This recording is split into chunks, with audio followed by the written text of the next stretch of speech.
Hey guys, today we're going to be looking at the new Avatar The Way of Water 3D Blu-ray Steelbook. This is the second film in James Cameron's Avatar franchise, of which there are plans for at least 3 more films.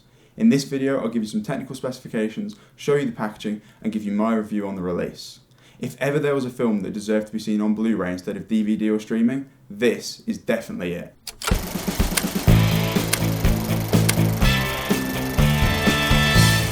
Now this is a reasonably significant release, as the 3D Blu-ray market verges on extinction due to a lack of new releases. Of course, the original 2009 Avatar was instrumental in reigniting the world's enthusiasm for 3D, and whilst I don't believe this sequel will be enough to make 3D commonplace in the home, it is nice to know that James Cameron's still passionate about the format, and that studios respect his vision enough to give us a 3D release despite the smaller market size. Perhaps if this film sells well, we might continue to see more films that were released theatrically in 3D also get a 3D Blu-ray release. Now the other thing that makes this release significant is simply the long wait time. The original Avatar was released in 2009, that's 13 years prior to the release of Avatar The Way of Water. This film suffered multiple delays during production due to sequels being written back to back, and was originally scheduled for a 2014 release date. As a director, James Cameron is known for trying to push the boundaries of cinema. The original Avatar was groundbreaking for its use of CGI and motion capture, and this sequel is no different, with improved facial capture, new techniques for underwater motion capture, and shooting the film at a variable frame rate. Additionally, this movie has incredible attention to detail throughout, with intricate world and environment designs. Everything has been meticulously thought out by Cameron and his crew, all the way down to the plant life and the creatures of Pandora, and how their features would have evolved to adapt them to their environments. The end result is an impressive blend of CGI and real life that's been really perfected with this film. At times, things look so realistic that I often found myself questioning whether certain props, backgrounds and environments were real life or entirely CGI. Now it is worth noting that this is an incredibly long film at 3 hours and 12 minutes long. However, I've seen it 3 times now, twice in the cinema and once on the Blu-ray, and I must say that it never outstayed its welcome. Every frame of this film was there for a reason, and every scene was aimed at either progressing the story or world building. With that being said, both the 3D and the 2D release of this Blu-ray are the theatrical versions. None of the current releases feature any extended cuts. Jon Landau, one of the producers on the film, who's worked with Cameron on many projects such as Titanic, has said that they didn't have time to produce an extended cut, but ultimately it wouldn't have been necessary anyway, as everything that was cut for a reason. Clearly, this is the definitive version of the film for now, as Cameron intends it to be seen. It would have been nice to have seen more footage, but ultimately whatever was removed was done so with the intention of improving the film. However, I do wonder whether some of the footage might make it into some of the sequels, since they are being made back to back. Cameron might be playing his cards close to his chest to avoid releasing footage that might become useful later, but that's just my speculation. Firstly, let's take a look at the steelbook itself. Of course, like all steelbooks, this comes with a nice J-card, which explains some of the technical specifications on the back. More on that later. This steelbook has a nice matte finish with no embossing or debossing.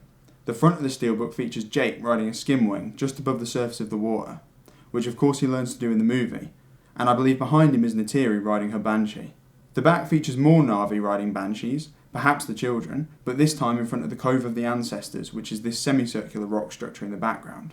This steelbook is unfortunately missing a title even on the spine. All we have is this little Avatar A logo. Some of you may like that, but I personally prefer to have a title at least on the spine. On the inside we have a picture of a tulkun, one of the whale-like creatures called Payakan, breaching the surface of the water against the sunset. Unfortunately, the 4 discs are stacked, 2 on either side, which is always a bit annoying as the second disc is quite hard to get out and requires a lot of bending. However, the discs themselves do have artwork, which is very nice. I'm pleased that we didn't get any generic plain discs with only the movie title etched into them. Moving on to the more technical side of things, the 3D movie is split across 2 of the 4 discs, since technically there is double the information per disc, as each eye receives a slightly different perspective of each frame. It can be annoying having to swap the disc halfway through the movie, but ultimately it means that there aren't higher compression levels, and so ultimately leads to a higher picture quality than if the 3D movie was on a single disc. The other 2 discs are simply the 2D movie and the bonus features, both on their own disc. Whilst these discs do not contain the variable frame rate or IMAX versions of the film, they are in a 16:9 aspect ratio, which means they will fill your screen more than a typical letterbox format, which is always nice, especially in 3D. Personally, I do find it slightly infuriating that there is no release that features the 4K, 3D and 2D Blu-ray all together. I know this would bring us up to 5 discs, but I think for a collector's edition it would be more suitable than 2 identical steelbooks, one with the 3D and one with the 4K. Now if you want both, not only is it going to cost you double, but you're also going to duplicate the 1080p 2D Blu-ray and the bonus features. In terms of picture quality, this release is stunning. The world of Pandora feels vibrant and alive. Even in 1080p, you can see the fine detail on characters and the texture details on their clothing, and this is consistent throughout. The colours also look incredible, especially during scenes that differ from the blue-green colour palette. Overall, there's really nothing to complain about. There are a few scenes where I think that some of the water effects or characters perhaps lack the detail that they would in 4K, but you don't really notice it when you're watching the film.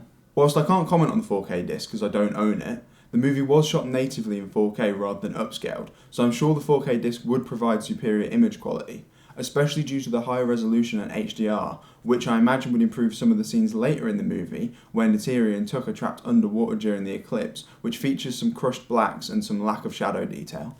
With regards to the 3D, I think it looked just as good as it did in the cinema, with only a few scenes that differed, and since it was shot in 3D rather than post-converted, the 3D looks great. When I watched it in theatres, the human spacecraft landing looked spectacular and had real depth, but sadly this didn't translate for me onto the smaller screen. On the other hand, some of the scenes from the beginning of the movie seem to have a lot more depth on the Blu-ray than I remember seeing in the theatres. However, I'm willing to admit that this is probably just a discrepancy between screen sizes and not a change to the source. Overall, the 3D is very solid. If you're looking for 3D that will pop out of the screen at you, then this probably won't satisfy you. There are only a handful of scenes that seem to pop out of the screen. The majority of the 3D is spent adding depth to the image, which isn't a negative at all. In fact, this movie benefits greatly from the added depth rather than gimmicky pop-outs. It truly feels like you're looking through a window into Pandora, and it's consistent too, with very few if any patches that will have you taking your 3D glasses off to check if it's still in 3D or not. The underwater scenes are particularly impressive in 3D. There's always fish, Na'vi or dust particles overlapping each other that show off the 3D effects really well in my opinion. In terms of audio, both presentations feature a DTS HD surround sound mix. However, the 2D version features a 5.1 mix, whereas the 3D version features a 7.1 mix, which means you'll get to use your left and right surround channels rather than only your rear channels. If you opted for the 4K release, you'll get a 7.1.4 Dolby Atmos mix, which will give you the 4 overhead channels. It's a shame we didn't get the Dolby Atmos mix on the 3D Blu-ray, but ultimately, both DTS HD tracks provide a superb experience. As a side note, this release also features a Dolby Digital 5.1 family-friendly audio track, which removes the admittedly small amount of objectionable language in the film and replaces it with non-offensive words. I can't say I've ever seen this in a release before, and whilst adults might notice the small amount of dubbing, I highly doubt any children would notice. Moving on to bonus features, this release features over 3 hours of extras. These are divided into 2 main sections: inside Pandora's box, which is mostly focused on the filming of the movie, including the development of their underwater filming, the design of some of their creatures, and much more. The other section, more on Pandora's box, is smaller and mostly focused on the actors, the casting and the stunts. Additionally, the bonus disc also features both theatrical trailers and the Nothing Is Lost music video, which is always nice to see. Now, there are no deleted scenes on the bonus disc. As I mentioned earlier, this is the definitive version of the film. It's likely that anything cut might make it into a future sequel, but ultimately if Cameron wasn't happy with the footage and it didn't match his tone or direction, it probably won't be made public. The only glaring omission in my opinion is the lack of any audio commentary from the cast and crew. It would have been great to get more insight into the film and some specific scenes. However, I do wonder whether they simply didn't have time to include an audio commentary with filming the sequels back to back, or perhaps they wouldn't be able to give details of their reasonings without spoiling their intentions for future sequels. Regardless, the movie speaks for itself, and 3 hours of bonus features is more than enough to sink your teeth into. So, to summarise, this is an outstanding release in my opinion. The audio and picture quality are fantastic in both 2D and 3D, and there are plenty of bonus features that go into loads of detail. I personally thought this was a great sequel, perhaps even better than the original, but that could just be because I've seen the original so many times that this really felt like a breath of fresh air. Now, I loved it enough to buy the Steelbook, but whatever packaging you choose, I would definitely recommend the 3D version. And if 3D is not your thing, then the 2D Blu-ray or the 4K will definitely provide you a better experience than DVD or streaming. If you're a fan of the movie, this is definitely worth picking up. The world of Pandora is so detailed that it almost requires multiple watches to see all the small details that make the world feel so alive.